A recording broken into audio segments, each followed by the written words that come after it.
When Trump made his return to the presidency in 2025, it wasn't just about handshakes and headlines, he came back swinging. One of his first major moves? Slapping harsh tariffs on Canada's key exports like steel, dairy, lumber, and auto parts. What looked like policy on paper was, in reality, economic warfare. But here's the twist no one expected. Canada didn't fall.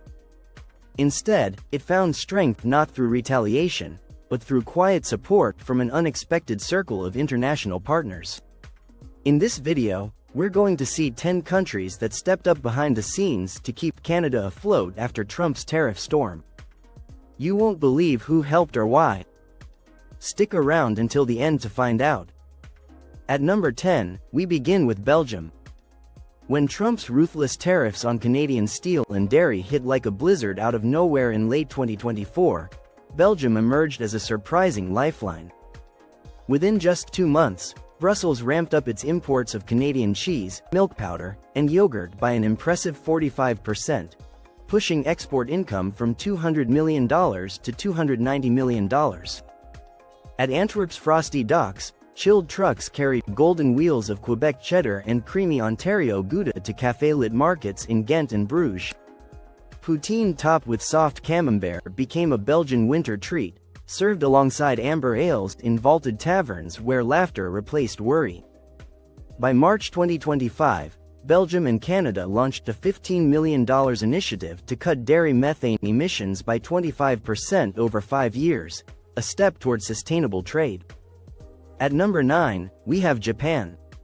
When Trump's steel tariffs echoed from Washington to Winnipeg, they barely made a ripple in Tokyo's neon-lit rush until the furnaces in Canada began to dim. By early 2025, Japan responded decisively, ramping up orders to $1.2 billion in Canadian steel, a 30% surge from the previous year. At sunrise, enormous coils landed in Osaka and Yokohama, having crossed the misty Strait of Georgia from Vancouver. Their destination is Japan's shipyards and soaring towers. In British Columbia, ship horns sounded across cold waters like distant temple bells, a sign that help had arrived. That $300 million boost reignited Alberta's steel mills, keeping over 4,200 jobs alive through the depths of winter. From forging beams to framing Sapporo's skyline, Canadian hands powered a nation's growth abroad. As plum blossoms began to unfold, Canada and Japan sealed a $50 million deal to jointly develop hydrogen-based steel, an ambitious effort to halve carbon emissions by 2030. Beneath Kyoto's softly glowing lanterns, diplomats exchanged silk scarves in a quiet ceremony, threads woven with mutual commitment. At number 8, we have Brazil. When USA tariffs choked Canada's lumber exports in early 2025, Brazil became an unlikely savior, facing urgent rebuilding needs after devastating floods. Brazil fast-tracked over $850 million in Canadian softwood purchases, a 40% jump that kept sawmills in British Columbia and New Brunswick running and preserved 3,700 forestry jobs. Canadian timber soon formed the backbone of new homes in Bahia and schoolhouses in Manaus. By April, the two countries launched a $40 million partnership to develop fire-resistant engineered wood, a nod to climate-smart cooperation. Coming at number 7, India. When U.S. tariffs stalled Canada's lumber trade in late 2024, India's construction boom became a lifeline. In December, New Delhi signed a $2.5 billion deal for Canadian spruce and pine, covering 20% of its building needs. Within 6 weeks, $450 million flowed into sawmills across Nova Scotia and British Columbia, keeping 3,500 workers employed through Canada's harsh winter. In Mumbai's ports, the scent of pine mingled with ocean spices as timber fed India's vertical growth. By February 2025, both nations launched a $20 million reforestation effort in Alberta, planting drought-resistant trees on fire-scarred land. At number 6, we have Mexico. When Trump's tariffs on auto parts threatened Canada's manufacturing heartbeat, Mexico stepped up fast. In late 2024, Mexican carmakers ramped up imports of Canadian brake systems, shocks, and steering units by 25%, sending $450 million into Ontario's factories over just 3 months. Convoys rolled through Windsor's icy checkpoints, delivering lifelines to plants in Oshawa and St. Catharines, keeping 6,800 workers on the job. In Guanajuato, Canadian parts fit seamlessly into Mexico's assembly lines, boosting production efficiency by 3% in early 2025, a jump praised across the industry. By February, both countries pledged $100 million toward joint EV battery gigafactory, set to rise by 2027. Coming in at number 5, Germany. As Canada's aluminum industry staggered under U.S. tariffs, Germany answered the call.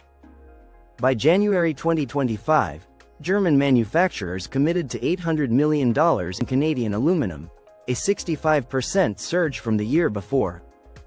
Daily flights from Toronto to Frankfurt delivered gleaming billets bound for luxury cars and aircraft frames. That boost kept Quebec's smelters running through freezing nights, securing 5,200 jobs in towns like Saguenay. In April, both nations announced a $75 million research pact to create recyclable aluminum, aiming to cut waste by 40% in 5 years. At number 4, the United Kingdom. When the U.S. tariffs froze Canada's aluminum and lumber trade, the UK swept in like an Atlantic breeze. In January 2025, Britain pledged $950 million for Canadian ingots and softwood, a 55% jump from the year before. Panamax ships docked in Liverpool and Glasgow, unloading gleaming metal and fresh-cut planks. That trade wave secured 4,100 Canadian jobs, from Newfoundland's fishing docks to British Columbia's smelters, shielding small towns from economic chill. In London pubs, maple-glazed salmon and aged cheddar became quiet symbols of renewed camaraderie. By February, both nations launched an $80 million forestry pact, aiming to plant 5 million trees by 2030, blending Canada's reforestation muscle with Britain's peatland expertise. Under Westminster's shadow, cider glasses clinked in unity. Number 3, Australia. As the USA tariffs shook Canadian markets, Australia opened its ports without hesitation. In November 2024, Canberra signed a $600 million deal for Canadian pork, cheese, and lumber, a 50% spike over the previous year. Ships sailed across the Pacific, delivering cedar, dairy, and meat to Sydney and Melbourne. In Perth's open-air markets, families sizzled Canadian sausages under eucalyptus trees, filling the air with laughter and spice. That trade kept 2,800 Canadians employed through winter, sparing rural towns from shutdowns. By February, both nations launched a $25 million research center in Tasmania to develop climate-hardy dairy and livestock. Under the Southern Cross, researchers raised glasses to a shared future built on resilience and trust. At number 2, we have Saudi Arabia.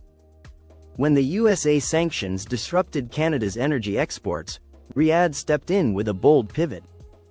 In January 2025, Saudi Arabia committed to buying $1.1 billion worth of Canadian liquefied natural gas engineering services, a 40% jump from the previous year. By March, the two countries co-launched a $60 million clean tech lab in Dhahran, focused on carbon capture and desert energy innovation. And finally, at number 1, we have China. In March 2025, amid global tension, Beijing surprised many by announcing a massive $2 billion deal with Canada for aluminum, lumber, dairy, steel, and auto parts, nearly triple the previous year's trade. Ships packed with Canadian goods sailed from Vancouver to Shanghai, where maple cheddar meets dumplings in market stalls, a quiet nod to a deeper connection. That trade wind kept over 10,000 Canadians employed across provinces, buffering the nation from recession. More than just commerce, a $150 million clean energy pact, followed by building wind farms in Inner Mongolia with Canadian turbines and Chinese scale. So, when the tariffs came like a cold wind from the south, It wasn't just about economics. It was about survival, sovereignty, and who truly stands with you when the chips are down. Canada didn't just endure. It adapted. It found strength. Not in speeches, but in quiet ports, inked agreements, and allies who asked for no spotlight. These 10 countries didn't save Canada with noise. They saved it with action. If you found this informative, make sure to hit that like button, subscribe to Beyond the Map, and turn on the bell so you won't miss the next big shift. Stay curious, stay informed, and I'll see you in the next one.